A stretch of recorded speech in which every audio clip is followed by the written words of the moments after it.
Break. Thank you, everyone in Mirror Number 9 who stayed with us, as well as everybody who's watching WNUB TV and listen to WNUB Radio. You will not be disappointed that you did stay tuned. We are dealing with today the conspiracy to frame Dr. Malachi Z. York.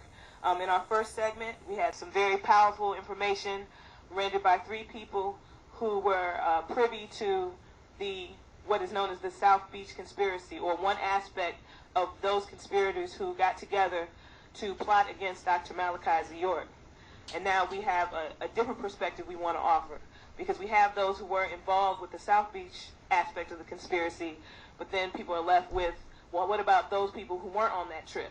Why did they come together and conspire against Dr. Malachi Z. York? So we have several members of Dr. York's family, as well as people who were members of the community on Tamaray, 404 Shadydale Road. We also have Sister Fair and Brother Bernard joining us from the first part of our program to give their insights on what is the mentality behind the conspiracy. So we would like to start with Sister Hager. If you could kind of give your viewpoint, dealing as someone who grew up in the community, interacted with a lot of the people who did get involved. What is your perception of why they did what they did, and kind of explain the nature of the community that may have bred the type of mentality to do something that was so devious as to plot against our master teacher? Rahubat family. Well, we did grow up in the community.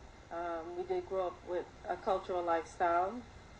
The whole purpose behind it was to teach us how to better ourselves as people, as the Brother Case mentioned earlier, to seek a certain level of spirituality towards the Most High.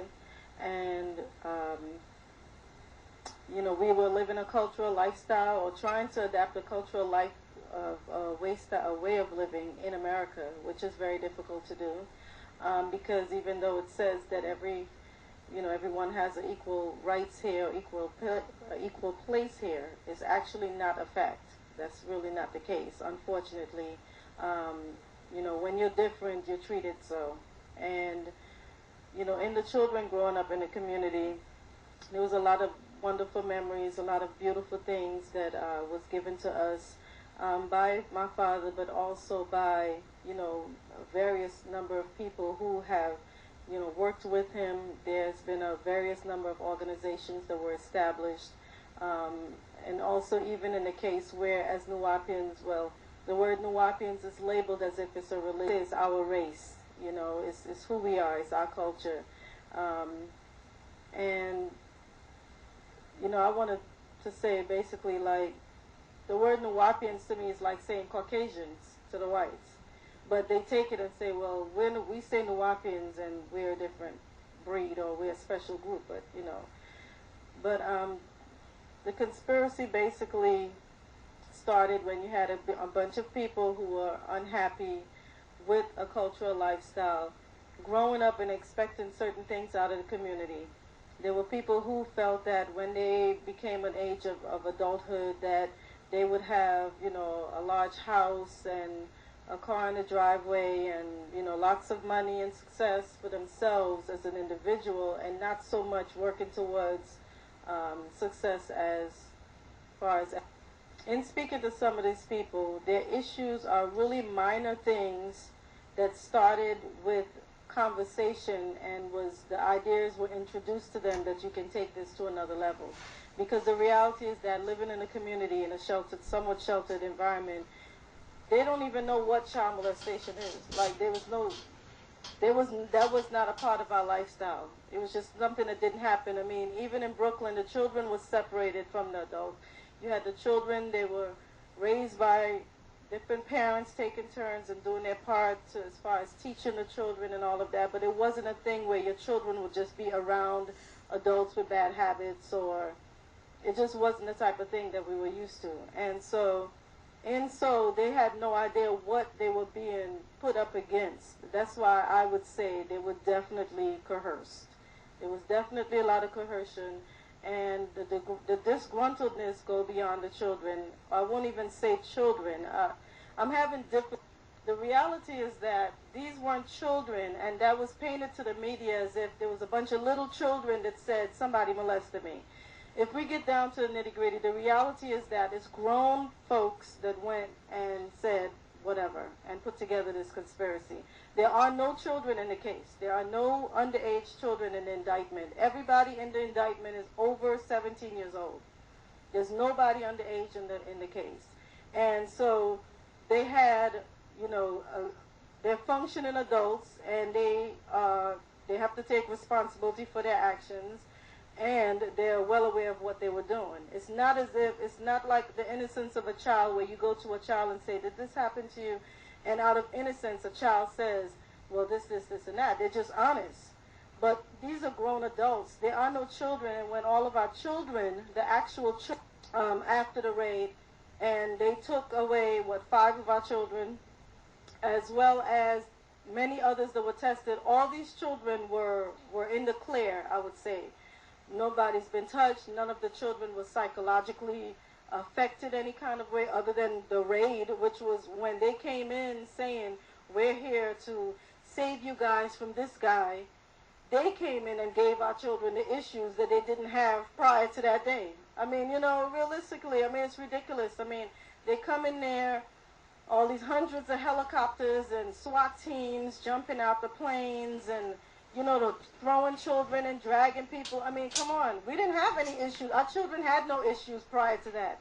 And then at the end of this, they're going to tell them, well, you need psychological evaluation, and you need, they gave them basically what I call a credit card to mental health.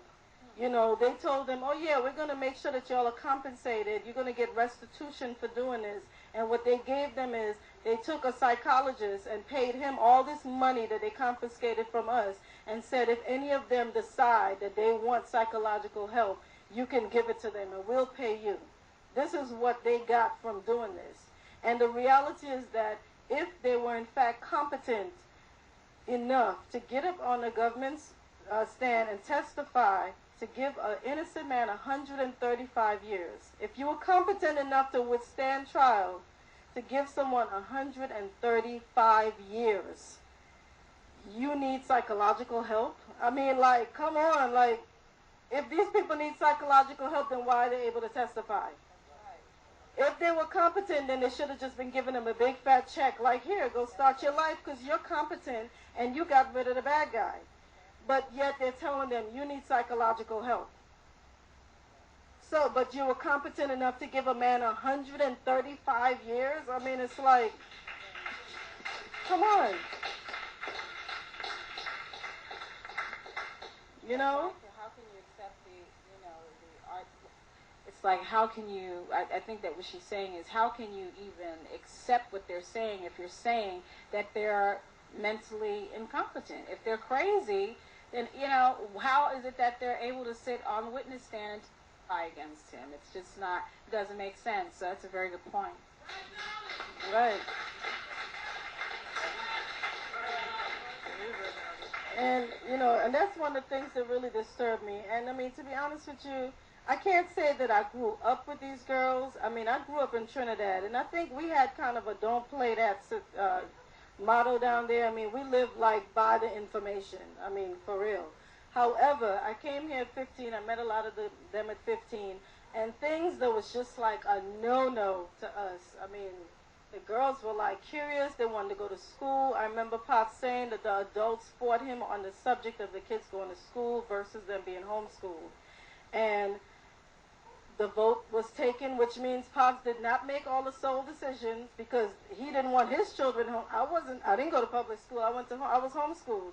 So he had people had a choice. They were able to make a choice.